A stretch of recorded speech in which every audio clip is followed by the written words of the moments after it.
The girl was just about to take a shower when she suddenly noticed a drop of dried blood on the sink. At first, she thought it was from getting her ears pierced 2 days before, so she didn't think anything more of it. But as she dried off and was leaving, she saw that the carpet was covered in blood again. The girl was a little puzzled, but she thought of the other 3 girls who lived in the shared apartment and figured one of them might have accidentally stained it during their period. But then, as she was blow-drying her hair, she saw a big lump of feces in the toilet bowl. She instantly realized that when she had come back to the dormitory earlier, the door hadn't been locked. Plus, her roommates were all very clean. They would never use the toilet and not flush it. A terrible thought came to her mind. Someone else was in the house. So she immediately went outside the apartment and called her roommates, but no one answered no matter how many times she tried. In a panic, the girl had no choice but to call her boyfriend. And so, the 2 of them went back to the house to check things out. The first 2 rooms were perfectly normal, but when they got to the 3rd room, the whole place was in a mess, with a broken window, clearly showing that someone had broken in. But strangely, none of the valuable items, like the camera, were missing. At that moment, one of the roommates called back. The girl quickly told her what had happened, and as soon as she heard, the roommate said she would come right back. When they got to the last bedroom,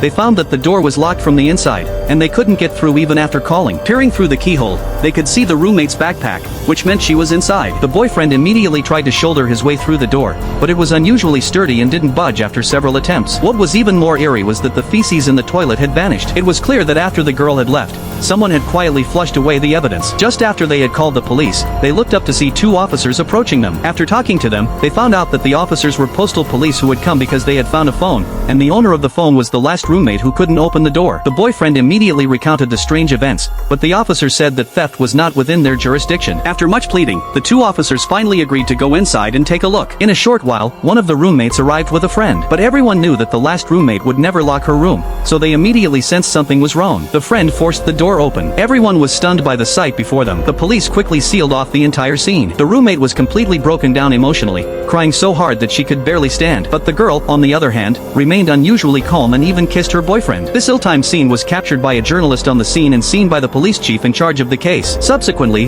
the group was taken to the police station for questioning. What do you think of the girl's strange behavior? Could she be the murderer?